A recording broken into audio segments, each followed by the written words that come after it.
Hi, this is the video for Daf Zayin of Masechet Ketubot. In the first part of this page, we finished up the sugya about sex with a virgin on Shabbat. So I spoke about that in last week's video. I'm not going to speak about that. But today I want to go over the beginning of a long sugya about the brachot, the blessings said before, at the Erusin, at the betrothal, and at the nisuin, and use them at the marriage, and use them a little bit also to explain and to emphasize, which is one of the things I think is foundational for understanding Jewish marriage, and that is the difference between erusin, what we call betrothal or perhaps engagement, and nisuin, marriage.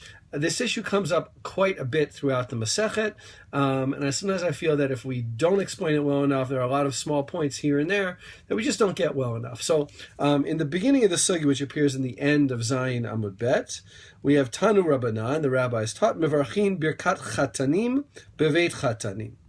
We bless the bridegroom's blessing in the house of the bridegroom. And this Braita talks about what we call today the Sheva Brachot, which are the 6 blessings, the special blessings recited at a wedding, along with Borei Pri Hagafen, which is not one of those blessings. It's not found in the Talmud, but since most of our rituals are done over a cup of wine, that one eventually joined the other ones, and that's how it got to be known as Sheva Brachot, a word which is never found in the Talmud. Now, Birkat Chatanim, the bridegroom's blessing, was said in the house of the bridegroom. And this is the way, and later on in the sugya, a couple lines later, we get about Birkat Erusin was said in the house of the Erusin. The blessing over betrothal was said in the house of the betrothal.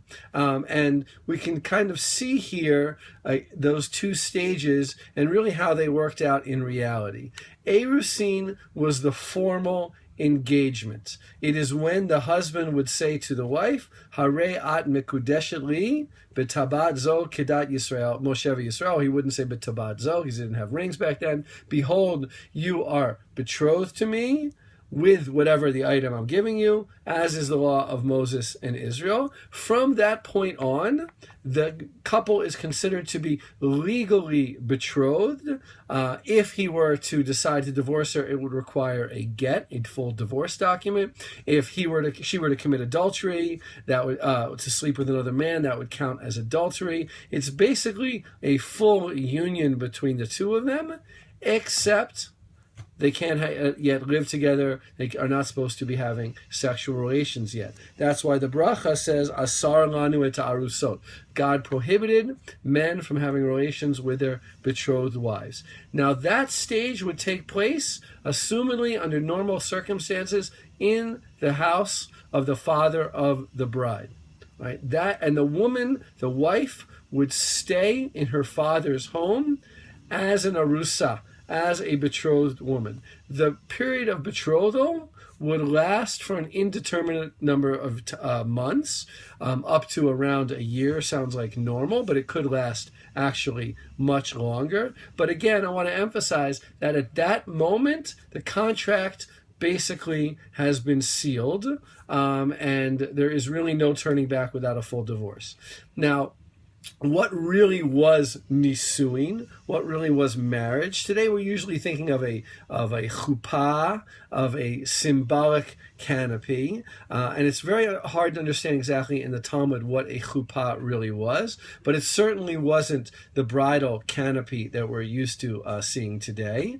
Probably it was some sort of special place in the husband's home, or maybe even the father of the husband's home, where the wife would move into, and they would begin living together. And that's basically what marriage was. It was her moving from her father's home into her husband's home. Again, not every case was like this, but that was the typical case of marriage. In the Middle Ages, kiddushin or erusin and nisuin or marriage were conflated into one ceremony because it's legally sort of not a particularly advantageous situation to have the woman fully bound to her husband without receiving any of the rights and the advantages of marriage. For instance, let's say the husband disappears.